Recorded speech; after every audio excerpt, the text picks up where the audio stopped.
శ్రమజీవుల హక్కులకై అసువులు బాసిన అమరులారా, అందుకోండి అరుణారుణ వందనాలు.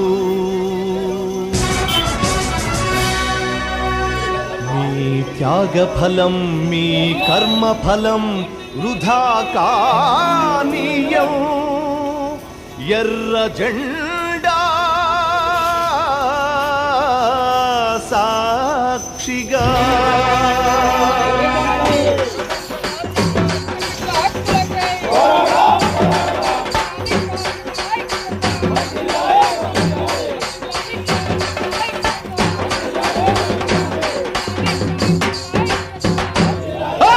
ఎర్ర జెండె నీయలో ఎర్రనిది జెండె నీయలో.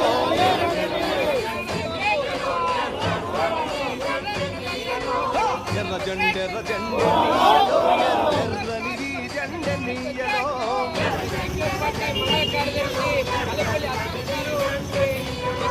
పేదల పాలి నీయలో మరి పెన్నిది జెండె నీయలో. కార్మిక దినోత్సవం మేడే సందర్భంగా ఈరోజు పెద్దపల్లి జిల్లా కేంద్రంలో సిపిఎం పార్టీ ఆధ్వర్యంలో మేడే జెండాను ఆవిష్కరించుకోవడం జరిగింది. ఏదైతే ఈరోజు కార్మికులను అనేక సంవత్సరాల కార్మికులు సాధించుకున్న కార్మిక చట్టాలను ఈరోజు కేంద్ర బీజేపీ ప్రభుత్వం బడా కార్పొరేట్ వ్యక్తులకు అనుకూలంగా ఈరోజు చట్టాలను మారుతుంది.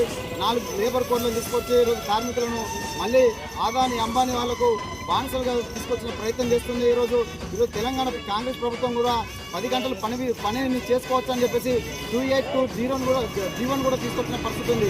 అంటే ఇక్కడ దేశంలో ఎక్కడ కానీ రాష్ట్ర ప్రభుత్వం కానీ అటు కేంద్ర ప్రభుత్వం కానీ కార్మికులను నడ్డి విడిచే ప్రయత్నం చేస్తుంది. ఈరోజు కార్మికులు లేకపోతే దేశంలో అన్ని పనులు కూడా ఆగిపోయే పరిస్థితి ఉంది. కానీ ఎక్కడ కూడా ప్రభుత్వాలు కార్మికుల కోసం పట్టించుకునే పరిస్థితి లేదు. ఈరోజు కార్మికులకు ఉద్యోగ భద్రత లేదు, ప్రమాద బీమా లేదు.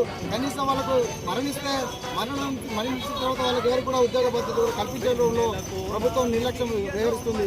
ఈరోజు కేంద్ర ప్రభుత్వం ఏదైతే కార్మికులకు అనుకూలంగా ఉన్న చట్టాలను తీసేసి 4 లేబర్ కోడ్లను తీసుకొచ్చి కార్మికులకు కనీసం సమ్మె చేసుకునే హక్కులు కూడా లేకుండా చేస్తున్నది. వాళ్ళను ఏదైతే పర్మనెంట్ ఉద్యోగాలు కూడా అడిగే పరిస్థితి లేకుండా చేస్తున్నది. కాబట్టి కేంద్ర ప్రభుత్వం ఏదైతే ఉందో ఈ రోజు నువ్వు కార్మికులకు వ్యతిరేకంగా కార్యక్రమం చేస్తున్నావు, చట్టాలను తీసుకొస్తున్నావు. దానికి కారణం ఈ దగ్గర బడా పెట్టుబడిదారులు కార్పొరేట్ వ్యక్తులందరూ కూడా నీ వెనకాల ఉన్నాయి. నువ్వు ఒక రిమోట్ లాగా కేంద్ర బీజేపీ ప్రభుత్వాన్ని ఆడిస్తున్నట్లు చాలా స్పష్టంగా కనబడుతుంది.